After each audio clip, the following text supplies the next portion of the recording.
लोग को यानी इंटेंसिटी मिल गई, तो हम लोग इसका DPM टेबल यानी डैमेज प्रोबेबिलिटी टेबल बनाएंगे। अब वो कैसे बनाते हैं कि सबसे पहले तो हम लोग, एक सर ने एक वेबसाइट का नाम बताया था PBS, उस वेबसाइट पे जाएंगे और अपने इलाके में कितनी बिल्डिंग है और कितने टाइप्स की बिल्डिंग है वो निकाल लेंगे उस वेबसाइट के ज़रिए। सबसे पहले उस वेबसाइट पे जाएंगे और सबको ज़्यादा इलाके जैसे सिंध के मिले तो सिंध वाले कॉलम में जाएंगे और अपने डिस्ट्रिक्ट में चले जाएंगे। फॉर एग्जांपल मली डिस्ट्रिक्ट है मेरा, तो उस मली डिस्ट्रिक्ट पे मैं क्लिक कर दूंगा और मली डिस्ट्रिक्ट में आने के बाद यानी उस मली डिस्ट्रिक्ट का जो टेबल नंबर 33 होगा उस पर जाएंगे। तो हम लोग को एक फ़ाइल मिल जाएगी जिसमें होगा कि कितने घर हैं और उन घर की टाइप्स क्या है, किस लिहाज से, तो उस लिहाज से उसकी टाइप्स के लिहाज से घरों की क्वांटिटी आ जाएगी। अब मैं यहाँ पे एग्जांपल के तौर पे घरों की क्वांटिटी लिख दे रहा हूँ। फॉर एग्जांपल RCC के जो हमारे पास घर हैं वो हैं 1000 घर हैं। स्टोन के जो घर हैं हमारे उस इलाके में वो 200 रख लो। एडोबे के वो रख लो 100। ब्रिक और ब्लॉक के वो 600 घर हैं। वुड के घर हमारे पास उस इलाके में 150 हो गए और अदर्स में भी 100 रख लो। ऐसे करके घर की क्वांटिटी उस फाइल के ज़रिए हम लोग को मिल जाएगी कि हमारे इलाके में, उस इलाके में कितने घर हैं और किस किस के। अब हम लोग क्योंकि अर्थक्वेक जो आया है उस इलाके में वो 6 इंटेंसिटी का है, तो हम लोग सर की इस डैमेज प्रोबेबिलिटी वाली फाइल में जाएंगे और तमाम 6 इंटेंसिटी वाले बिल्डिंग की टाइप के लिहाज से देखेंगे। ये हम लोग को 6 इंटेंसिटी मिल गई, ये इस जगह पे 6 इंटेंसिटी की लाइन से लिखी हुई है और साथ में यहाँ पे साइड पे बिल्डिंग टाइप भी लिखी हुई है कि ये RCC के लिए साइड इंटेंसिटी टेबल, ये स्टोन वाले के लिए, ये डॉबी के लिए, ऐसे करके। तो उसको सबको कॉपी कर लेंगे देख के कि ये सारी इंटेंसिटी की, ये बेसिकली परसेंटेज में। और इसके अलावा ये डैमेज के लिहाज से भी है, जैसे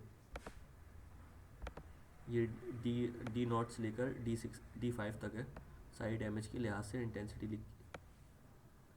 ये असल में जो परसेंटेज है ये डैमेज शो करती है कि इतनी इंटेंसिटी पे इस ऐसी टाइप्स की बिल्डिंग पे कितने डैमेज पड़ेगी। यानी 6 इंटेंसिटी का किसी इलाके में अर्थक्वेक आ रहा हो तो उस इलाके में RCC की जो बिल्डिंग है उसमें जो डैमेज है D0 जो होता है वो होता है नो डैमेज, वो 86। अब यहाँ पे D0 से लेकर D5 का क्या मतलब है, D0 का मतलब है, D0 का मतलब है यानी नो डैमेज, D1 का मतलब है माइनर डैमेज, D2 का मतलब है स्लाइट डैमेज, D3 का मतलब है मॉडरेट डैमेज, D4 का मतलब है एक्सटेंसिव डैमेज और D5 का मतलब है कंप्लीट डैमेज। तो ये टेबल बेसिकली शो करता है कि 6 इंटेंसिटी या फिर किसी भी इंटेंसिटी नंबर पे आपके उस टाइप की बिल्डिंग का कितना डैमेज होगा, यानी D0 कितना होगा, D1 कितना होगा, D2।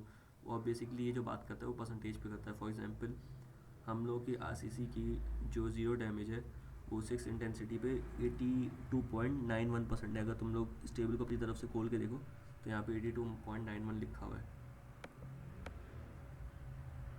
यहाँ पे 82.91। और D1 जो है यानी माइनर डैमेज 13.5 और D2 जो है स्लाइड डैमेज वो 3.45। इस तरह का तुम देखो तो हम लोग का डैमेज अभी 6 उसमें यानी 6 इंटेंसिटी के अर्थक्वेक पे जो बहुत ज़्यादा हाई डैमेज है वो बहुत कम है, 0.68, 0.007। और जो कंप्लीट डैमेज है वो 0 है यानी RCC के लिए। तो हम लोग बस यही करेंगे कि ये जो डैमेज की परसेंटेज है ये परसेंटेज निकाल लेंगे अपने टोटल, जो हम लोग की PBS की टोटल बिल्डिंग क्वांटिटी आएगी उसकी परसेंटेज निकाल लेंगे। फॉर एग्जांपल अगर हम 82.9 की निकालें 1000 से तो ये तकरीबन बन जाएगा यहाँ पे RCC के लिए 808, ये तकरीबन 900 के करीब बन जाएगा। और अगर 13.5 है दूसरी D1 RCC के लिए, यहाँ पे अगर इसकी परसेंटेज 1000 से निकालें क्योंकि टोटल RCC क्वांटिटी 1000 है, तो ये बन जाएगा अल्लाह भला करे, नहीं 82.5 था ना, सॉरी, ये 800 कुछ हो जाएगा, ये चीज़ की हो जाएगा 130। उसके बाद अगर हम D2 के लिए बात करें और उसकी परसेंटेज निकालें D2 और 6 के अर्थक्वेक के लिए और आरसीसी के लिए 3.45। तो ये 1000 के लिहाज से जो इसकी परसेंटेज बनेगी वो 34 बन जाएगी। इस तरह हम लोग की एक तरह से परसेंटेज के लिहाज से टोटल क्वांटिटी की परसेंटेज निकाल के आते रहेगी। 0.68 7 हो गई, इसको एक रख देते हैं, 7 1 0, ऐसे क्वांटिटी आ जाएगी।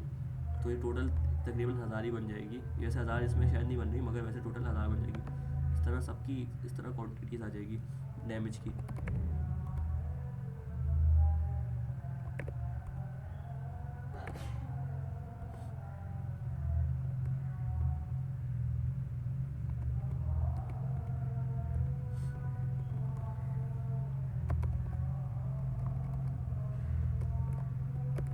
ये मैं ऐसी रैंडम लिख दे रहा हूँ,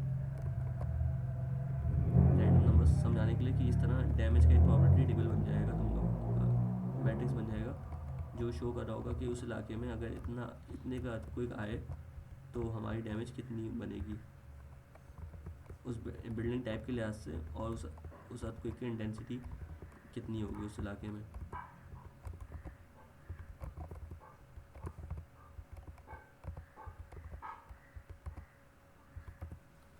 ऐसे करके हम लोग का डैमेज प्रोबेबिलिटी टेबल बन जाएगा इसी क्लास से। वो बेसिकली हम लोग जो परसेंटेज निकालेंगे वो जो सर ने दिया था उसी उससे निकालेंगे टेबल से।